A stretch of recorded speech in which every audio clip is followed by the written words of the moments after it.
Hi, my name's Lyle Sopel, and I'm a Jade and Gemstone artist, and you're here with me in my studio.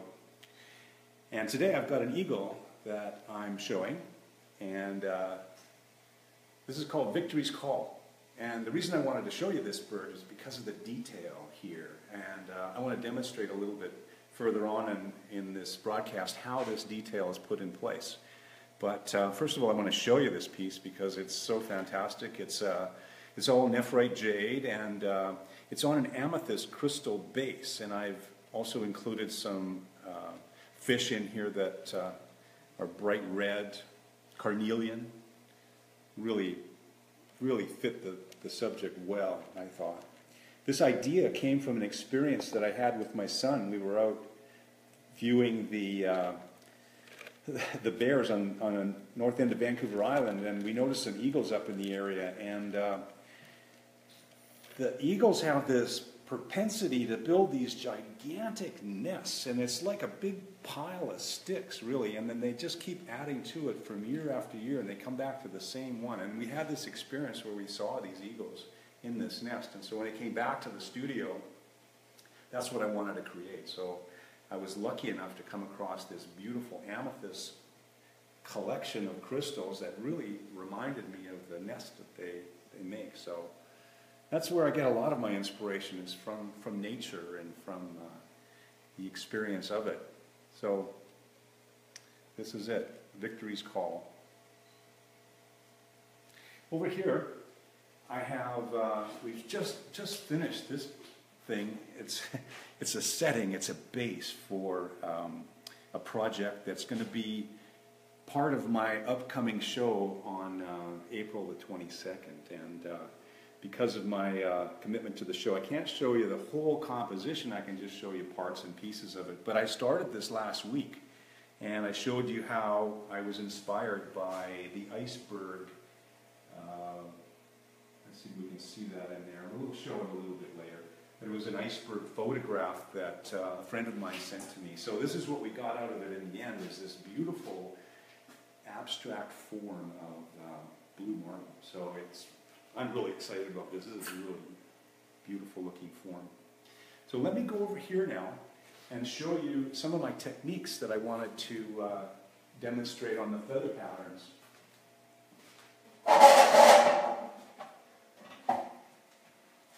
I have a hummingbird that I've been working on, and it's in lapis and a variety of other materials here, like we've got some agate for the beak, and chrysoprase for the underside here of the neck. And I just started putting the texture on this, but before I do that, I have to put all these pieces together. So when I create this piece, I create it with as a whole. Like, I make it as if the head is going to be the shape that it is, and then I cut that part off, and then I shape a piece and fit it into the section that I cut away. Same with the beak and the eye, and so that gives me these color tones. So what you're seeing here is not the full color, but you're just seeing the design elements of it. So on this side, this is an example of what it looks like before I do any work to it. So I'm just going to show you how I do that. But before I do that, for those of you that want to know how that all sticks together, I use a glue. It's called Hot Stuff, but it's a cyanoacrylate glue. And this sets up very quickly with a spray, and I mix that glue with this graphite, just a tiny bit of graphite. And what that does for me is it colors the glue, and it makes it just a little bit black. So when I'm doing these fittings, it's very difficult, almost I'd say impossible, to make it absolutely perfect. So when you make the two parts fit, then you have a little seam, and on this side you can see that it just sands away beautifully, and it fills up the hole, so you don't need to have any gaps showing. So all of that is done, all these glue fit jobs are done with a little bit of graphite in the glue, colors it. So let me just show you how that comes about. I'm going to put a little bit of water on here.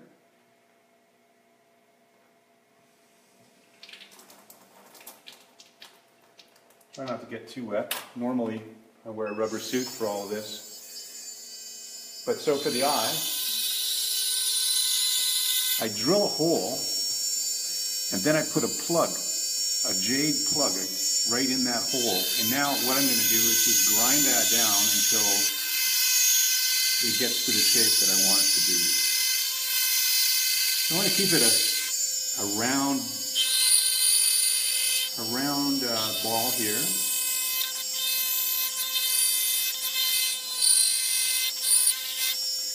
So we'll get it down to almost the shape I want. Then I'm going to go over the parts of the excess glue that has spilled out over the edges and kind of trim that back down to the fit.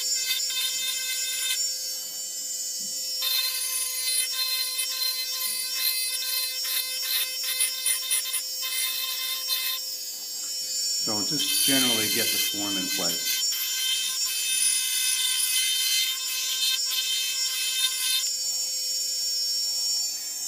Okay, now to make the eyeball a shape, I use a tool like this. This has got a hollow, it's a cup, it's a diamond cup. So that will make the top of the ball for me. Let me turn that on again. And so I'm going to be very careful now. And just gently shape the eyeball round the way I want it to be. So I don't want to go too far because I end up flat. But just enough to give it a seat and a shape. Okay? There you have a round eyeball. Pretty round. Much like the other side here. So that's how it looks. And when I'm done, the color will come through like it shows when it's wet. But I will sandblast it first, and then I'll sand it again, and then I'll polish it some more. So I'm intending to put wings on like this with a pin. So I always drill for these additional things. So I have a pin, and I will texture that more, and so you won't see as much of that pin as it is right now. But I'll texture that so it comes out of the scene. So there you go. So this is technique, and technique is one part of becoming a successful artist. And I think that it's not everything that you need in order to be a successful artist. You can you need a lot more than just technique. There's a story I want to tell you about our family dog. It was actually my son's dog, Curtis. It was Pirate. Dog was fantastic. It was a little terrier. And he was always excited. Every day you'd get up and it was like, hey, what's happening today? And you know, he'd greet you every day and he's like really excited about his life. And I always felt like I'd learned something from this dog. So what we were able to do, and Curtis was the one that really trained the dog so carefully, we were able to train the dog to say, I love you. And all you needed to do was have a little bit of chicken and enthusiasm and mimic a bark, like, I love you. And the dog would come back, I love you. And every time you'd say that, you'd give him a piece of chicken. Well, to me, that's just like technique. That's a thing that you can learn how to do with enough enthusiasm and enough mental discipline. The technique can be learned. So, is that enough to be an artist? I don't think so. I think it's really important. It's a really major part of being artistic and skilled, but it's not the whole story. So, there's a lot of things that I think we get confused about as artists, that we can go beyond and see more of what we do. I had an experience the other day. I was at a social thing, and a guy just came up to me and he said, oh, what do you do for a living? And I said, oh, I'm an artist. And he said, oh, that's interesting. I used to be an artist too. And I said, oh, really? He said, yeah, I had to give it up. I was getting quite successful at it, but then I had to give it up. And I said, oh, really? Why? Why did you give it up? He said, well, the drug scene was just too much for me. I couldn't keep up with it. So I had to give up the art scene. And I thought, wow, that is so far from where I am as an artist today. I can't tell you. It's like that doesn't even exist for me. At some point in my career, I made a decision to not use art as an excuse for anything. So I had to give up all of those things that I felt like something like, I don't have enough money because I'm an artist, or I can't have relationships because I'm an artist. I can't do this because I'm an artist. I can't do that because I separated that. At some point I really remember that I made a conscious decision to say, I won't let anything interfere with my artwork. My art is what my art is, and I want to be whole and present for that experience. And that other stuff is totally separate. So that's what's true for me today. I had another thing I wanted to bring up is like struggle. How many people out there believe that you need to struggle in order to be successful? I know I certainly did. I certainly felt like that was like the only way to succeed at anything that I wanted to do. So I had to get out there and fight, and I had to get out there and struggle to be successful. Well, I had a really good friend that really believed that to be an artist, he had to get out there and struggle. He had to give up things. He quit his job, for instance. He separated himself from relationships and just like focused on trying to be an artist. And he struggled with it. And the end result for him was he continued to struggle. He didn't get success. He continued to struggle because that's what he was focusing on. But he felt like it was like the most important thing to have like this life experience that was full of struggle, and he would share that with his art. But the truth is, all he really got was more struggle, not success. And I can't think of any one single successful artist today, like somebody like Andy Warhol or Jeff Koons or Chihuly, any of those big name artists in the world today that struggle. Can you imagine any of those people that struggle? I just can't see it. They don't struggle. They have success.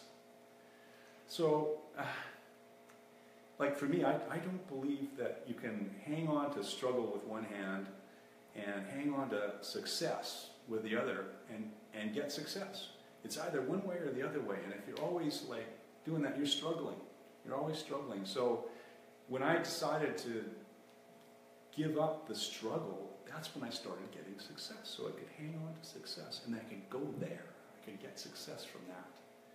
So, like, what did I do? Like, what did I do personally to have this happen in my life? Well, first of all, it was a matter of mindset. I had to have a certain amount of consciousness, I would have to say, about how I thought. So one of the things that I try to do very diligently is keep positive people around me in my life. And another thing is I don't listen to the news. I just keep that out of my scene. I don't read the newspaper. I don't watch the news. In fact, if just like 15 minutes out of the whole week, you can probably get up to date on the internet on anything that's happened in the world. The rest of that stuff is just like repeat. So I don't dwell on that kind of stuff. I just stay positive. So that's my mindset. Try to stay positive, and I really love what I do. And I can't believe, when I wake up in the morning, I can't believe how fortunate I am to be able to do what I do. I'm just excited to get up in the morning and come into the studio. Like right now, I'm working towards this show that has a deadline, and I've got all these pieces going on at the same time, and I have my son Curtis assisting me in the studio, and I have my assistant Billy here working with us, and so there's all this activity and all these pieces going on at the same time. We've got a deadline, and we work in here every day. We work 10 hours a day in the studio. Do I feel like I'm struggling? I said, no. This is what I love to do. This is where I'm happiest. I'm in the midst of everything that I really, really love to do. And I don't think about like the money or the failure or anything. What I think about is my success. How successful this stuff that I'm making right now is going to be. All this art is going to just be fantastic in this show that's coming up. So that's mindset. The second is have a vision. Like a vision or a dream. Where do you want to be? What do you want in your life? And that can be like what is it? That the way you want to live, what is that in your life? How is that?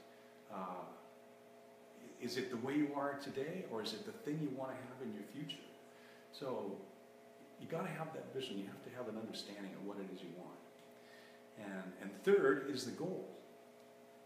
You got to, if you've got your mindset and you've got your vision, then you need a goal that helps you get to those places. And so what I like to do is I write my goal. I keep a book, you know. I write everything down in my book, and I keep an idea every day or every week. I keep a note of where I want to be and what I want to do, and I put my goal down as where I want to be and how I want to accomplish that. So I think of long term, and then I think of short term, like what I want to do today, what do I want to do next week. I write it down, and I make a point of understanding it when I write it. I think about it when I write it down. And when you write your goal down, it impacts your unconscious mind. So your unconscious mind doesn't know whether that's just a thought or reality. When you write it down, it impacts it. So no matter what happens in your life, you're still working towards your goal. Your unconscious brings you to your goal. So all of you that are out there with developed imaginations, just think how powerful that is, how powerful your developed imagination is. All you have to do is apply your imagination to your goal, and wham, there you go, you've got it. You've got what you want. And I think, like for me, I just didn't realize that was so simple. It was so easy to do. It's just apply your imagination to what you want in your life, the same way you apply your imagination to how you make things. And when you can do that, then you can do anything. Anything in the world is yours. So that's what I wanted to share today, and I want to thank you all for listening to me, and look forward to talking to you again next week. So bye for now.